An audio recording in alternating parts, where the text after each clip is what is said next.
Students, पीके medical channel में मैं पंकज विश्वकर्मा आप लोगों का बहुत बहुत स्वागत करता हूं। बच्चों, आज का वीडियो स्पेशली देखा जाए तो कक्षा 10 और कक्षा 11 के लिए ये बनाया जा रहा है। यानी कि ये टॉपिक क्लास 10th और 11th दोनों के बायोलॉजी के सिलेबस में है। और आज का हमारा नया चैप्टर होगा तंत्रिकीय नियंत्रण तथा समन्वयन। तो आज का हमारा चैप्टर ये है जिसमें आपकी पहली हेडिंग बनेगी समन्वयन क्या होता है।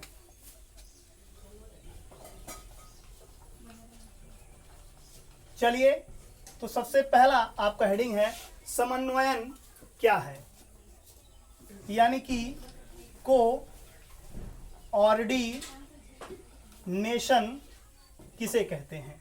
तो सबसे पहले आपका हेडिंग है कोऑर्डिनेशन क्या है। चैप्टर मैंने बताया तंत्रिकीय नियंत्रण तथा समन्वयन। पहली हेडिंग समन्वयन होता क्या है। तो याद रखिएगा, इसी से मिलता जुलता एक और शब्द होता है समस्थैतिकता। मैं इसको भी यहाँ पर लिख दे रहा हूं ताकि आप लोग कंफ्यूज्ड ना हो।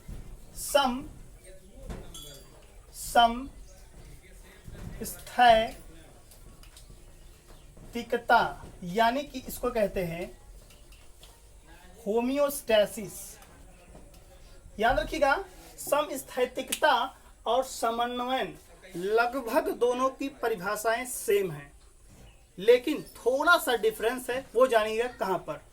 समस्थैतिकता किसे कहते हैं? सामान्य स्थिति का होना समस्थैतिकता कहलाता है। कहां पर? बॉडी में। कैसे होगा, कैसे लिखेंगे आप, वो ध्यान दीजिएगा। तो जब हमारे शरीर के अंदर उपस्थित सभी सिस्टम, जैसा कि आपको बताया गया है कि हमारे बॉडीज में 9 सिस्टम होते हैं, डाइजेस्टिव सिस्टम, सर्कुलेटरी सिस्टम, ऐसे मिला करके 9 सिस्टम हैं। जब 9 सिस्टम एक साथ मिलजुल कर सही से वर्क करते हैं, सामान्य स्थिति बनाते हैं, तब उसी को हम समस्थैतिकता यानी कि होमियोस्टैसिस कहते हैं। सन 1926 में इस शब्द का प्रयोग किया था वाल्टर बी कैनन ने। वाल्टर बी कैनन, याद रखिएगा, ये नाम आपसे पूछा जा सकता है। तो होमियोस्टैसिस शब्द का प्रयोग यानी होमियोस्टैसिस शब्द का प्रयोग वाल्टर बी कैनन ने सन 1926 में किया था। आपने जाना। आप जानते हैं समन्वयन क्या होता है। थोड़ा सा डिफरेंस है बस। जब हमारे शरीर की सभी स्थितियां, सभी सिस्टम कुछ रासायनिक पदार्थों के द्वारा सही से काम करती हैं, तब उसको कहा जाता है समन्वयन। याद रखिएगा, इसमें और इसमें सिर्फ थोड़ा सा फर्क है। इसमें भी सामान्य स्थिति होती है, इसमें भी सामान्य स्थिति होती है, लेकिन यहाँ पर सिर्फ एक चीज कहा गया है कि सभी सिस्टम सुचारू रूप से जब वर्क करें। याद रखिएगा, इसमें हम लोग क्या लिखेंगे? सभी सिस्टम सुचारू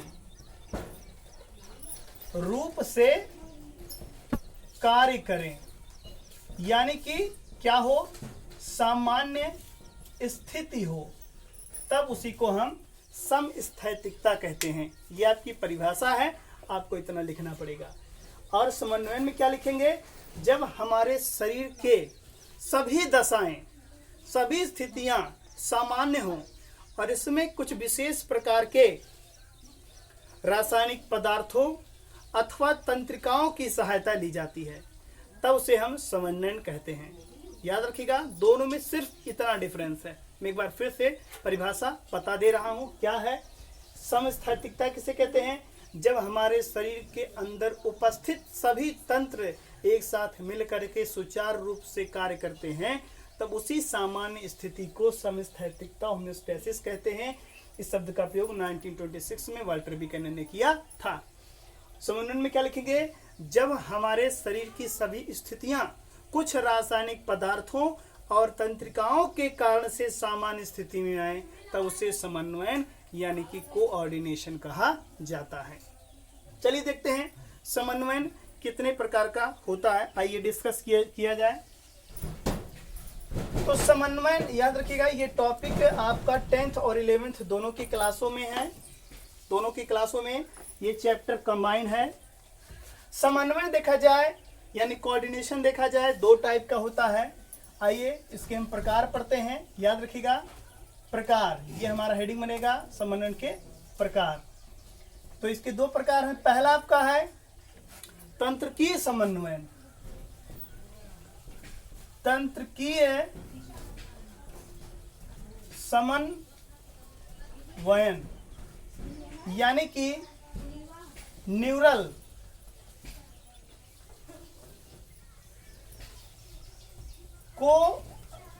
कोऑर्डिनेशन। तो ये आपका पहला बनेगा न्यूरल कोऑर्डिनेशन। और दूसरा आपका है रासायनिक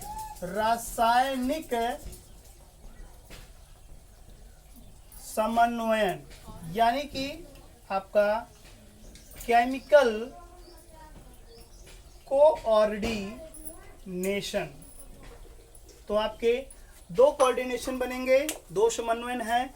एक आपका तंत्रिकीय समन्वयन होगा तो दूसरा आपका रासायनिक समन्वयन होगा, याद रखिएगा।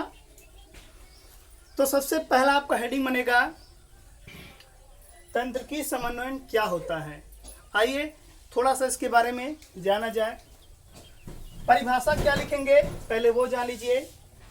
जब हमारे शरीर में समन्वयन का कार्य तंत्रिकाओं के द्वारा होता है, नर्वस सिस्टम के द्वारा होता है, अर्थात उसमें न्यूरॉन्स, ब्रेन, बैकबोन, मसल्स, ये सारी चीजें सहयोग करती हैं, तब उसे हम न्यूरल कोऑर्डिनेशन यानी तंत्रिकीय समन्वयन कहते हैं। इतना आप लोग लिखेंगे कि जब हमारे शरीर में समन्वयन का कार्य तंत्रिकाओं के द्वारा होता है तब उसे हम कहते हैं तंत्रिकीय समन्वयन। चलिए देखते हैं न्यूरल कोऑर्डिनेशन में कौन कौन सी चीजें सहयोग करती हैं। तो आपको लिखना पड़ेगा कि तंत्रिकीय समन्वयन के अंतर्गत निम्नलिखित चीजें आती हैं। चलिए, तंत्रिका तंत्र, तंत्रिका तंत्र। न्यूरल सिस्टम के 3 भाग हैं, याद रखिएगा। आज के इस वीडियो के माध्यम से हम लोग सिर्फ इनके भाग के बारे में देखेंगे और नेक्स्ट वीडियो के माध्यम से पर हेडिंग को उठा करके डायग्रामेटिक स्ट्रक्चर बना करके समझाया जाएगा। तो नर्वस सिस्टम अगर देखा जाए, तंत्रिका तंत्र को कितने भागों में बांटा गया है। पहला आपका हो गया CNS, दूसरा आपका हो गया PNS और बेसिकली तीसरा आपका हो गया ANS। याद रखिएगा, कुछ बुक्स में सिर्फ आपको 2 ही मिलेगा, CNS और आपका मिलेगा PNS। बट अगर आपको डिटेल जानना है तो आपको 3 भाग में क्लियरिफाई करना पड़ेगा, उसे डिवाइड करना पड़ेगा। Central nervous system, peripheral nervous system and automatic nervous system, ये 3 आपके बन गए। चलिए, इसकी हिंदी क्या होगी। केंद्रीय तंत्रिका तंत्र, इसकी हिंदी परिधीय तंत्रिका तंत्र और इसकी हिंदी स्वायत्त तंत्रिका तंत्र। याद रखिएगा, हम यहाँ पर तीनों का इंग्लिश लिखेंगे तो इसका हो जाएगा सेंट्रल नर्वस सिस्टम और इसका हो जाएगा पेरिफेरल नर्वस सिस्टम और इसका हो जाएगा ऑटोमेटिक नर्वस सिस्टम, या आप इसे ऑटोनोमियल नर्वस सिस्टम भी लिख सकते हैं।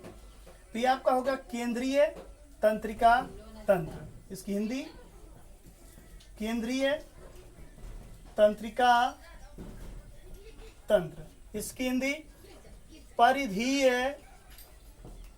तंत्रिका तंत्र, इसकी हिंदी स्वायत्त तंत्रिका तंत्र।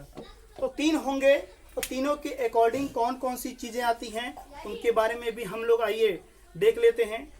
तो याद रखिएगा, यहाँ पर अगर हम बात करें सेंट्रल नर्वस सिस्टम की, तो सेंट्रल नर्वस सिस्टम के बेसिकली 2 पार्ट होंगे। कौन कौन से देखते हैं। तो सेंट्रल नर्वस सिस्टम के अकॉर्डिंग इसके 2 भाग बनेंगे। पहला होगा ब्रेन, याद रखिएगा, ब्रेन होगा और दूसरा होगा बैकबोन, दूसरा होगा बैकबोन।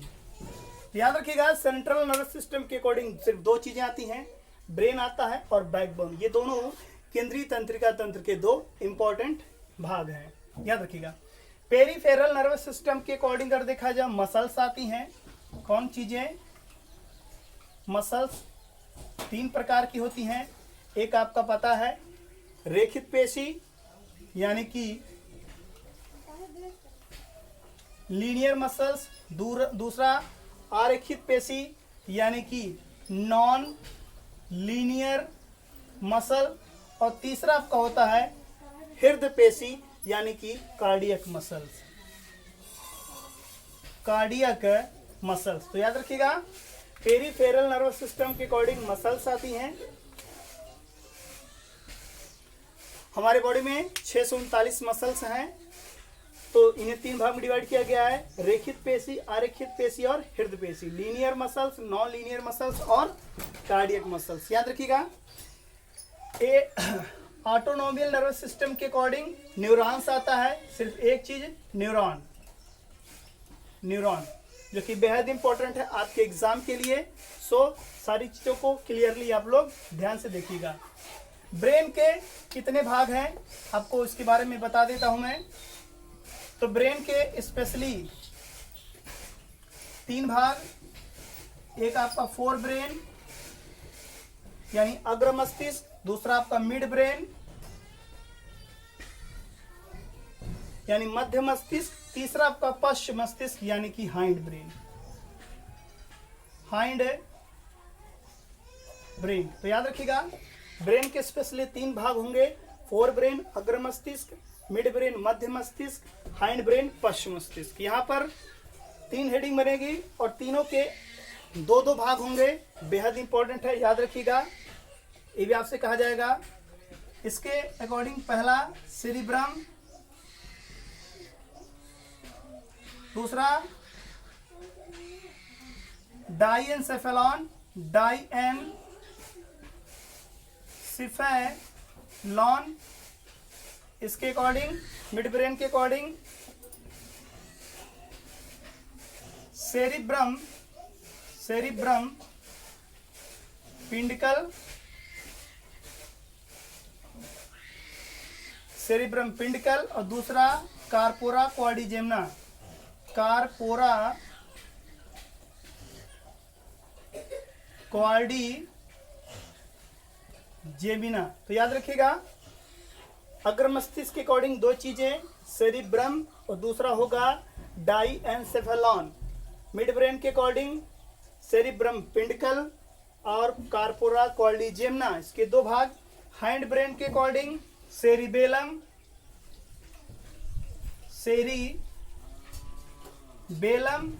और दूसरा आपका होगा मेडुला ऑब्लोंगाटा।